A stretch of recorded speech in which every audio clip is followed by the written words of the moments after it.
Welcome to Writing and Robots, a podcast from stephanieandauthor.ca and Love Make Share. Hello, Stephanie. Hello, Trevor. This is a podcast focused on the joy of writing and the genres that inspire us. And this is our episode, let's call it episode 1. Okay, we'll call the trailer episode 0. This can be our first official episode. And the goal for this is just to kind of lay out what we're looking to get out of the show and who we are and why we're doing a podcast in the first place. Steph, I would love to hear kind of like, you're new to podcasting. Very. I have dabbled in the past. I have wanted to do like a writing related thing with you for a long time. So what are you hoping to get out of the show? What are the things that you're looking to do as we're podcasting? Well, one of the big things for me when I first got started into self-publishing was trying to find the writing communities that were the best fit for me. And so I see this as just another way of building that community. Because one thing I've learned is you cannot do self-publishing completely by yourself. It's not possible. I've got... Self-publishing as a moniker is maybe a little bit of a misnomer. It's more like, my name is on everything, but I've asked a lot of people for help and advice, and I'm getting to the point where I've been doing this for 2 years now, this being writing and clearly not podcasting, where I have friends and acquaintances reaching out to me asking to pick my brain on some writing and publishing stuff. I'm like, instead of having 18 conversations, you can have one on the podcast. I could just be like, you have a question about that? Here's the link. Now leave me alone. I love that. And I love the idea of building community because writing is so solitary. Mm-hmm. Especially when it, like, I feel that very strongly, right? Like, novel writing, especially, I feel like there are these long stretches where you just kind of don't talk to people about what you're doing. It's such a solitary experience that starting to build a community around your writing is probably important. Yeah. And especially, if you're an introvert and or have anxiety, maybe a little imposter syndrome thrown in there. Are you saying that writers might be introverts and riddled with anxiety? Never occurred to me. But yeah, you get into that phase or it's like, I'm going to write everything, but no, I can't let anyone read it. Mm-hmm. So, and yes, I am very guilty of doing that. It was even just a big thing to get you to beta read for me. I'm genuinely so grateful that you have gotten to do that. It's been such a pleasure. Like every time you have a draft that I get to see, I'm so excited. There's more coming. So community is great. Is there anything else that like you specifically are looking to get out of this, like yourself as a writer? Honestly, I may not have an exact answer right now, but one of the things I've learned, especially writing horror, you just have to keep yourself open to everything and look for those what-if moments and look for those weird little bits of inspiration that fly your way. Inspiration is a very different type of story. That's a very different type of horror, too. And I have next to no experience with podcasting, so for me this is also just another creative outlet to explore and to have fun with and to play around with. And I mean, my big experience with podcasts is when my sister drives me to visit our father. She will say like, I've got this one episode of this saved up for you and I want you to listen to it because it's really unhinged and I think you'll like it. So that's my experience. It's my sister's curated podcast list. That's fantastic. Well, hopefully we make something here that she feels good about adding to that curated unhinged list of podcasts. Enough for the 2-hour drive to my dad's place. That's fantastic. I think for me, any chance to talk to you about writing is amazing. So I'm really looking forward to that. I think community is a great watchword.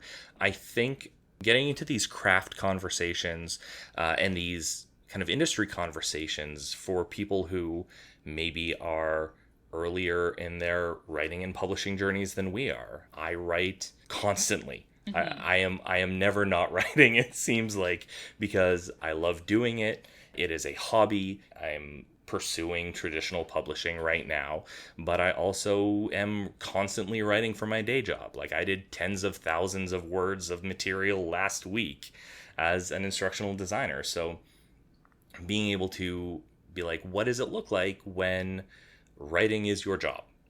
And writing is also the thing that you love to do. And how do you keep those worlds separate, and how do you use them to feed one another? And what are maybe some non-traditional ways? Like, if you're not creative writing, but you still love to write, how do you find ways to make income doing that? And I know that you have some experience with that as well. The stress.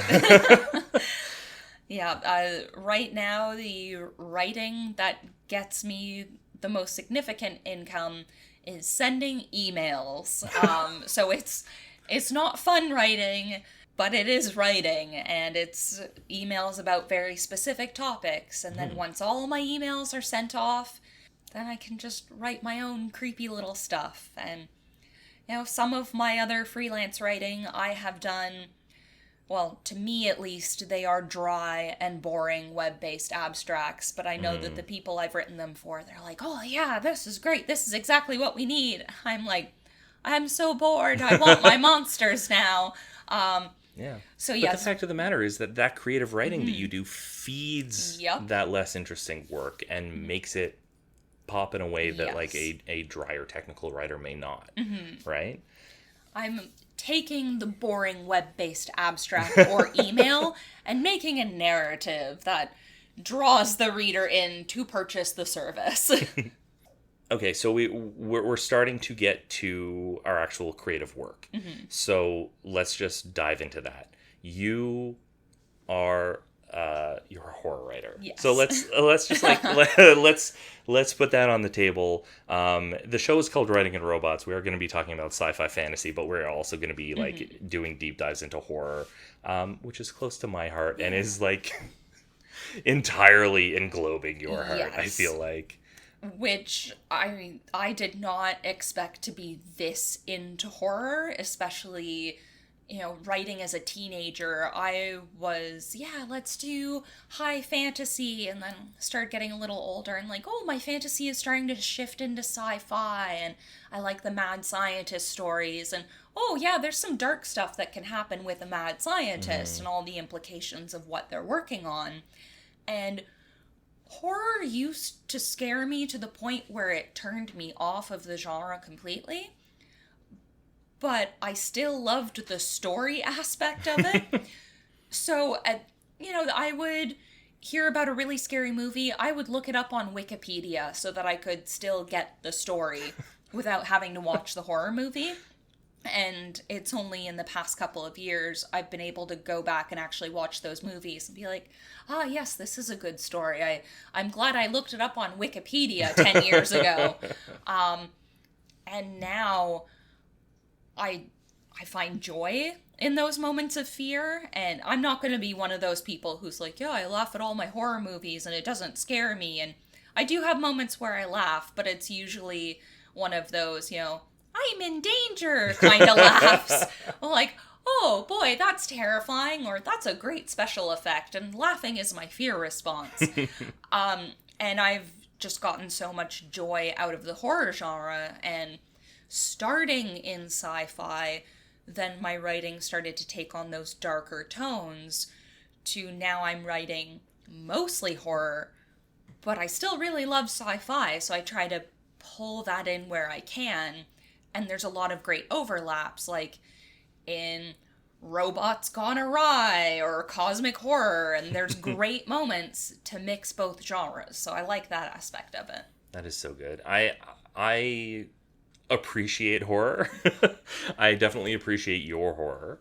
I came up on a pretty steady diet of Stephen King, which we can get into as we do our horror deep dives, but like I always gravitated more to his suspense than his horror, and I think that has really informed how I approach writing. Like I love a chase. I love kind of this thriller structure. So even a lot of my middle grade stuff, even when I'm writing like middle grade fantasy, there's still kind of a thriller structure to it underneath all of the fantasy shenanigans. but I love the ability to just kind of like segue from suspense into horror and then come kind of back into suspense. So some of my adult suspense writing very much does that, is like pulling in these bits of elemental horror that wouldn't necessarily fit in a different kind of book, but because you're writing suspense, you can kind of like dip a toe in and then withdraw and not have to maintain that level of fear throughout the entire work, but just keep things tense. Yeah, and horror is good for that because there's a lot of different subgenres and levels of horror you can get into. So even some of my horror stories, it's all part of the same umbrella genre, but there's minute differences in how I've chosen to go about certain things. So I've got, something like Cold Cuts and Cigarettes. It's got a bit more body horror in there, especially at the end when you see what happened to Uncle Bob. And then you've got a story like Let Them Eat Cake from my collection, They See Me. And that one's got, some more thriller, crazy stalker kind of vibes to it. I like genre fiction when you don't have to just stick to one set of parameters. You can dip your toes into whatever aspect is going to suit that story the best at that time. We kind of, in the trailer, assuming people who are listening to this have listened to the trailer, but like we gave kind of 10,000 foot view overviews of who we are. Mm-hmm. So, Steph, who are you? He says as he is standing in your house. Yes, looking at my book collection behind me. I said in the trailer I am an oddball and crazy cat person, and that is how a lot of people have come to recognize me.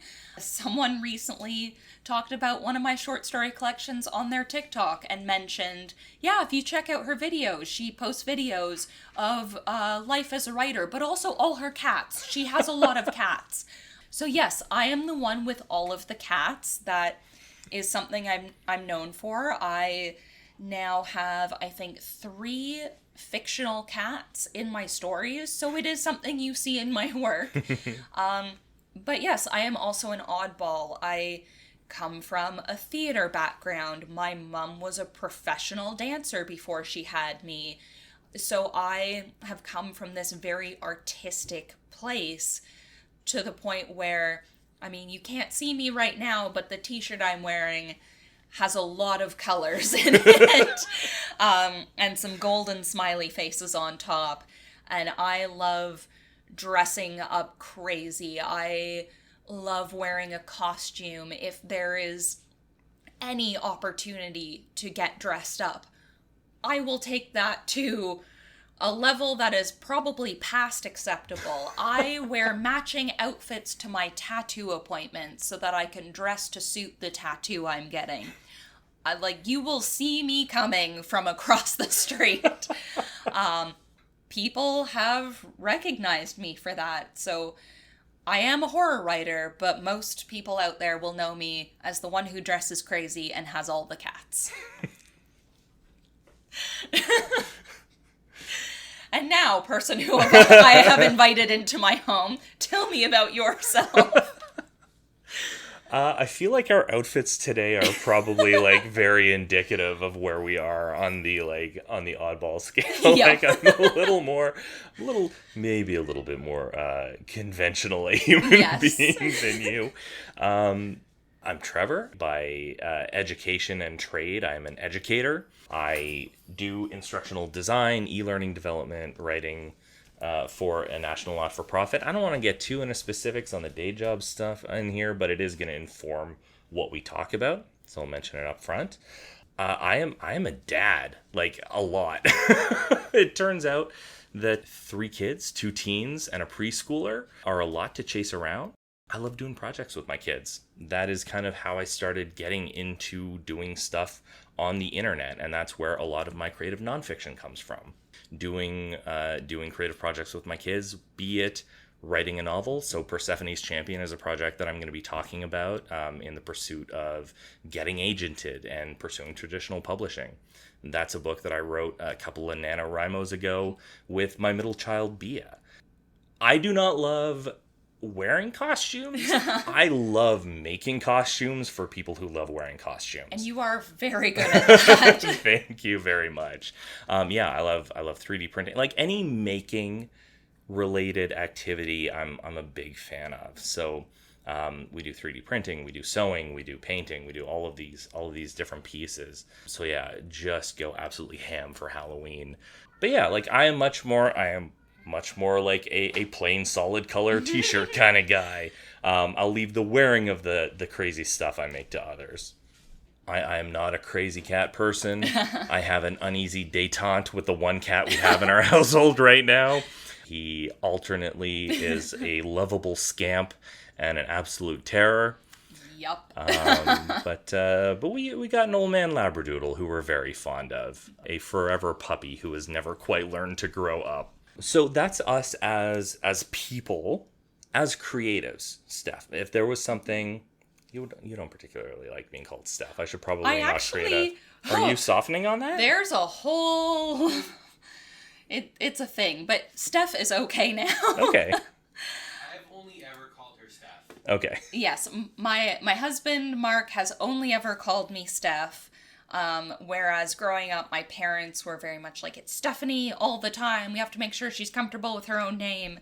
And then just living... Getting real insights into your upbringing. Yeah, this episode. I mean, if you want insights into my upbringing, just read anything I've written. A lot of it is based on family.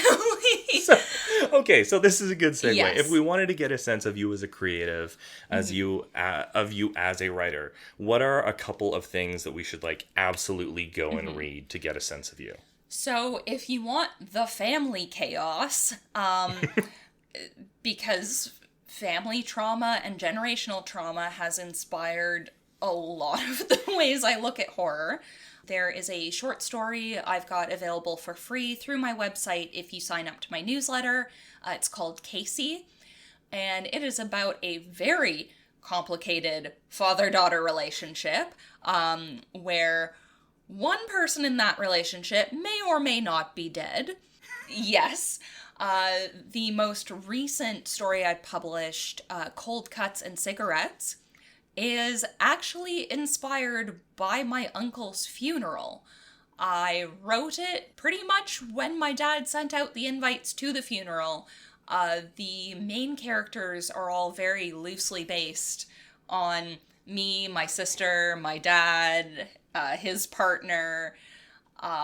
Yes, family influences a lot of my writing, and I've kind of dipped into some more family-related chaos in my short story collection, Coping Mechanism and Other Disturbing Stories.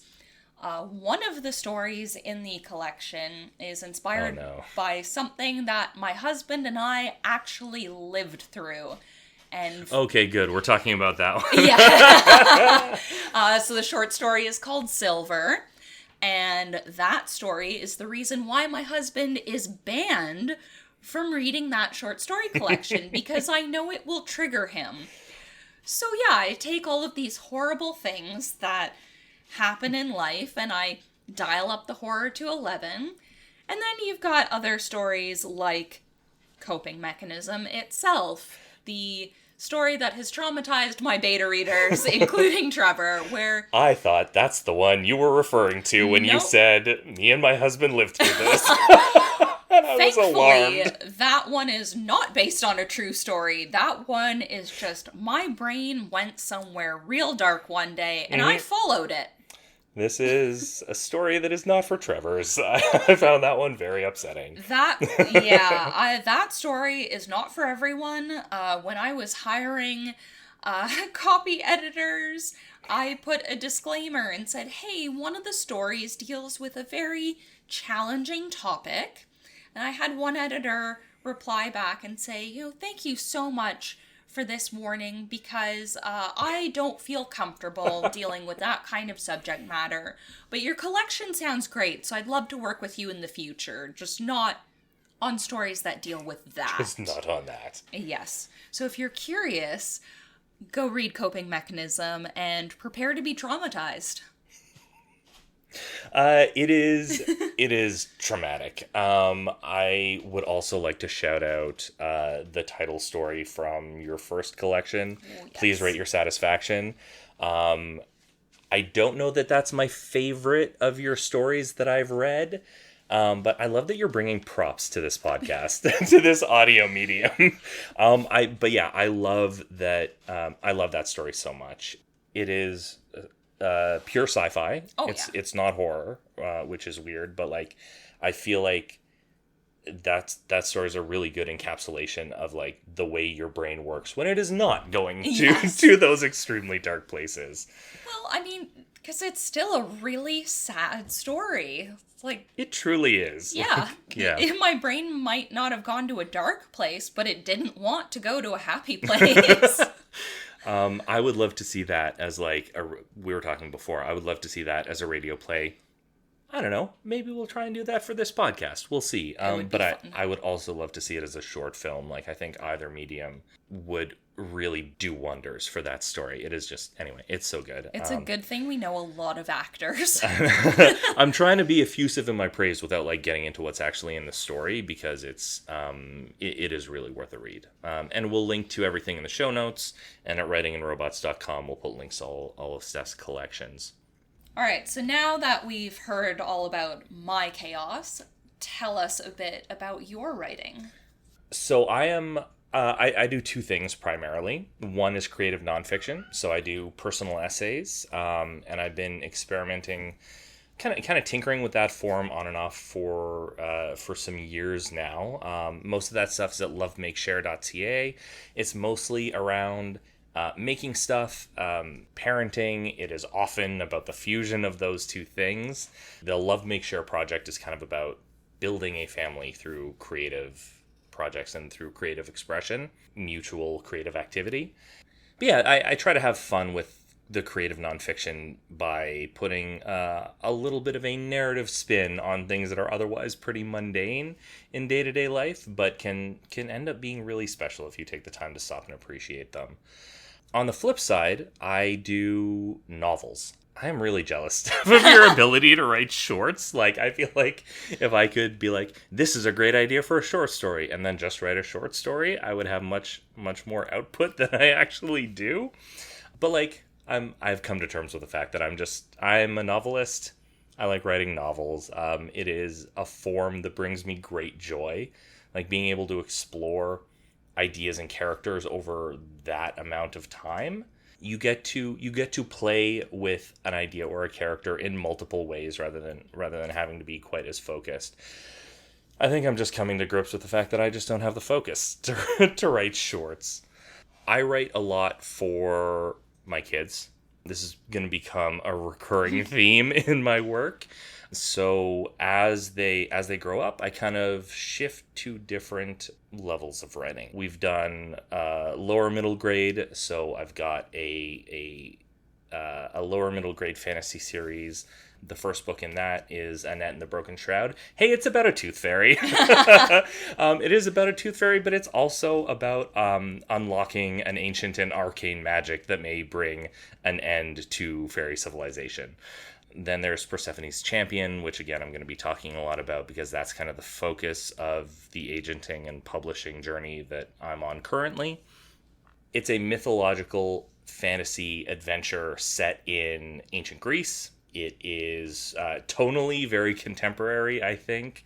And it has a wild cast of characters, and it kind of deals with the way we tell stories and the way we find out who we are. So it's a bit of coming of age. It is also a bit of the world is going to end because some people with good intentions are taking very bad actions. So I think that's a bit of a snapshot.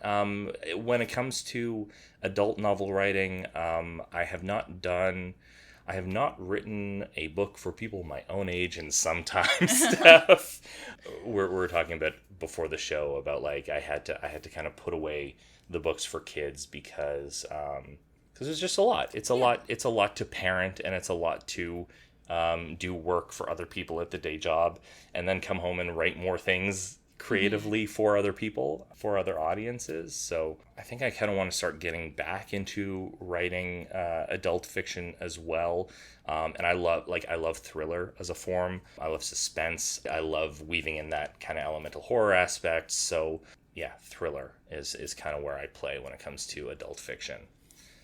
If you want to get kind of a sense of me and my creative work, Persephone's Champion actually had a short-lived podcast associated with it during Nano 2020 when I was writing it and kind of breaking the story with my middle child, Bia. So we'll link to the Persephone's Champion podcast in the thing. It's still up, apparently. And then in terms of creative nonfiction, I think I wrote a piece not too long ago called The Velveteen Rabbit, and that is about my littlest, who is 3 years old, and it's kind of me coming to terms with her growing out of certain things that I maybe wasn't quite ready for her to grow out of yet. I have a YouTube channel that I put stuff on from time to time, and I did a piece about the laptop that we're using right now to record this podcast, the Framework Laptop 13, that I think was pretty good and has been pretty well received by people. So if you like tech, then I'll put a link to that video in the show notes and on the website as well. Yeah, and for Persephone's Champion, I got to beta read that one. And I was a classics club nerd in high school. Like, Greek mythology, absolutely. Although I was scared to beta read because I was like, oh man, I haven't read any middle grade fiction since I was a middle grade reader. Like, the only stuff I have in my book collection that fits in that genre is stuff I read in the early 2000s when I was the target age range. And, obviously now I am being that thrill seeker of trying to terrify and gross myself out with all the horror. But reading Persephone's Champion, I was like, oh yeah, I'm getting really invested into the characters and I'm loving all the mythology. And so yes, as someone who does not read that genre a lot or has not read it in decades, I highly recommend that. Thank you so much. Let's just talk a little bit about where the show is going to go. Mm-hmm. We will talk about our projects, but I think the goal is to do craft, industry, mm-hmm. And genre stuff. Like we'll talk about other work that we like. Talk about horror movies. Yeah. Talk about sci-fi. Our topics list has a Star Trek deep dive on it for some point in the future.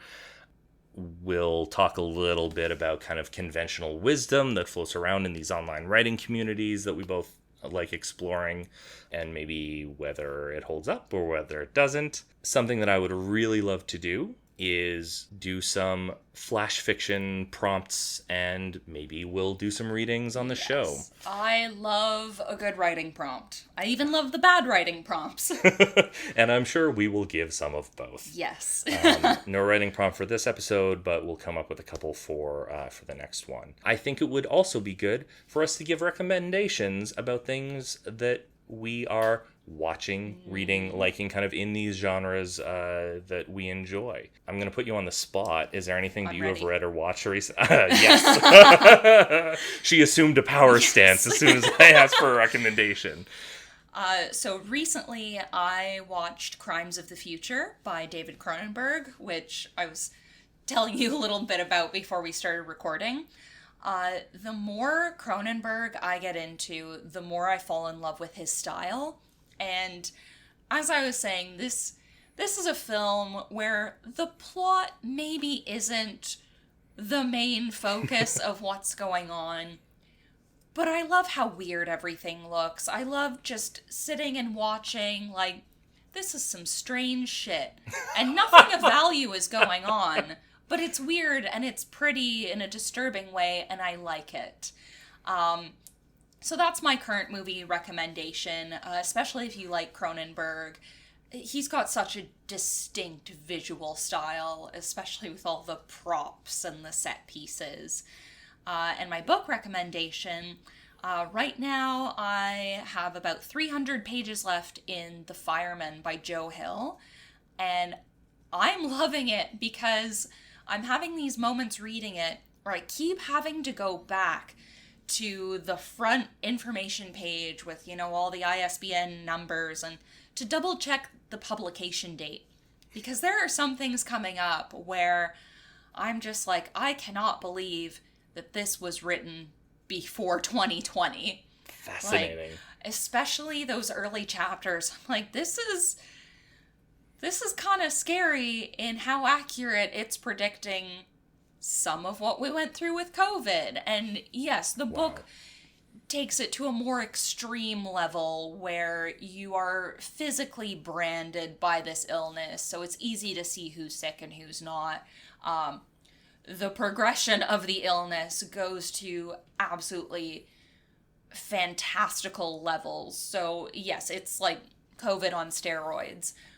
But some of the relationships between characters and the scenarios that pop up, I'm like, yep, that's really accurate, because when you put that kind of stress on a population, things are gonna happen. So yeah, I'm really excited to finish reading that, and I'm hoping to power through some more tonight after I finish my workday.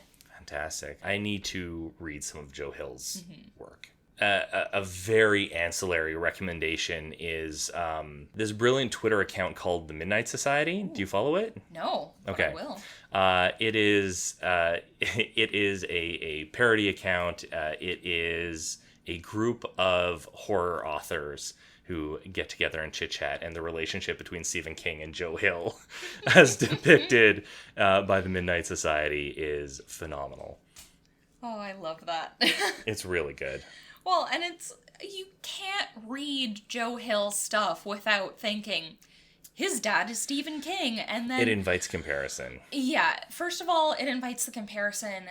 Second of all, even though they've got their own styles, their own voice, there are these moments when you read Joe Hill, and it's like, did your parents influence this? While you look up The Midnight Society, I'm going to give a couple of my recommendations. The first is I've just started The Bear, the FX series on Disney, which is available on Disney Plus in Canada. We're coming back to that show when we talk character and characterization, because it is masterful. It is also a tremendous example of doing all of the storytelling, like all of the background development without any exposition. You understand exactly what the history of these people are without ever having a flashback, without ever having somebody just sit down and exposition dump to another character. Nobody is narrating their life story to anybody, but you know exactly where everybody is and has come from, despite the fact that none of that ever happens. So that's my first one. In a landscape of prestige drama that is wildly overwritten, The Bear pulls that all way back and lets actors act, but lets very good writing happen in those gaps. And my other recommendation is... Okay, N.K. Jemisin is my favorite working author right now. And she's like very aspirational for me in terms of like her rich characterization and these, like, it's cliche to talk about N.K. Jemisin's world building because that is the thing that she's kind of known for as an author. And I was like, there's no way that this person has been this good at writing always. And so I picked up her debut novel, which is The 100,000 Kingdoms. And I was like, there's got to be growth. If she just emerged fully formed as this incredible world builder. She might be a robot. She might be a robot. She might just have, like, you can't have somebody spring fully formed into existence like this, right? And then I started reading and I was like, uh-oh, maybe some writers just are this good. Fortunately, it is like rough in some interesting ways as you get into it, in ways that like her later work is not. And I think it is a really interesting look at like a really incredible author's origin story, essentially. And like you see the seeds of the things that make her great, but they're not always applied the way she applies them in later work. So I think that was a really informative read for me. And also it's just a good story. And there is some wacky nonsense in it as well. Like, just some really out there conceptual stuff that I really appreciate. Hey, what if gods were slaves? Ooh, I like that. Yeah, that is kind of the that's not the foundational question of it, but in terms of building in terms of building the world, that is kind of the thing that it hangs with the most. So yeah, The 100,000 Kingdoms is my book recommendation for this week. Nice. Speaking of weeks, this is probably going to be a bi-weekly show. I don't think either of us right now have the capacity to do more than one every 2 weeks. Life is chaos. Yeah. So I look forward, Steph, to getting back together with you and putting together another episode of Writing and Robots in a couple of weeks' time. Yes, and as it is now September, this is basically Halloween Eve, so I am definitely going to have a lot of horror recommendations in the coming podcasts.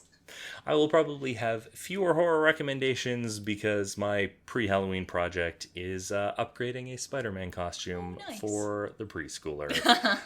She actually is going to be wearing a costume that was made for me when I was like not quite as young as her, but pretty darn close. That's adorable. So yeah, it's like faded and battle damaged over time. The mask is like, she can't see out the mask, so we're making some upgrades.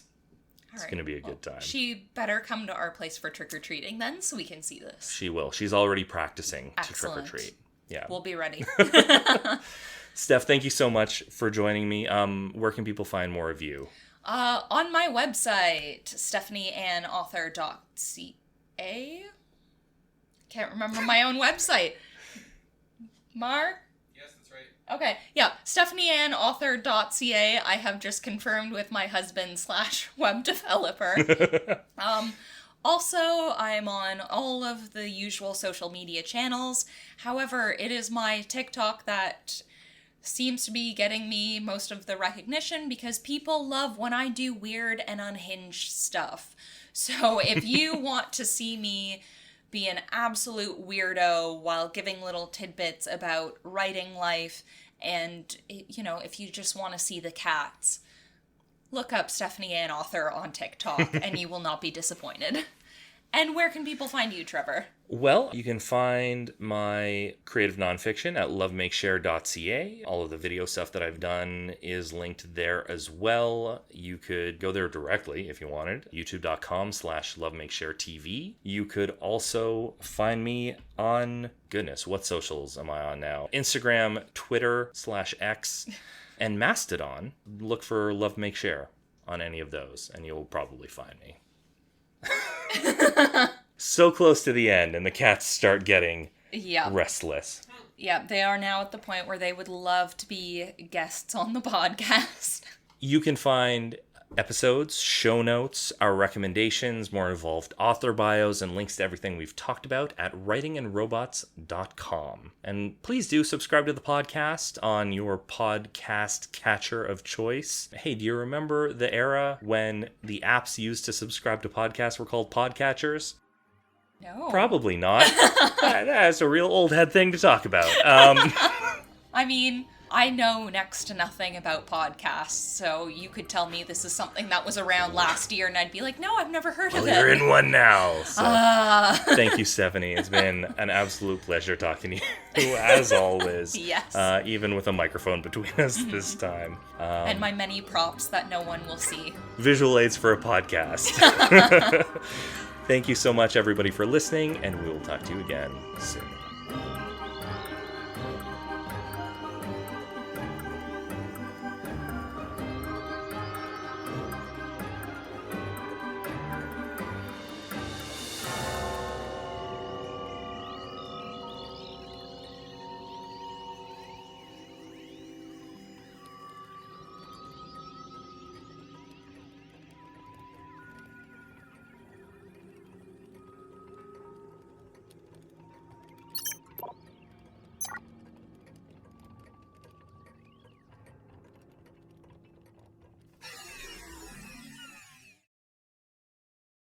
Maybe find something with a slightly more horror-ish vibe in honor of your stuff. Like, I know robots like are... a cosmic horror type sound, because then it's a little bit of the horror and the sci-fi, and oh no, there's tentacle monsters lurking in the shadows. I'll grab my Sounds of Cthulhu CD. Yes. Look, some people listen to whale songs, some people listen to Cthulhu. Yeah, the unspeakable ones, Yeah. mutterings and ramblings. Best way to fall asleep at night.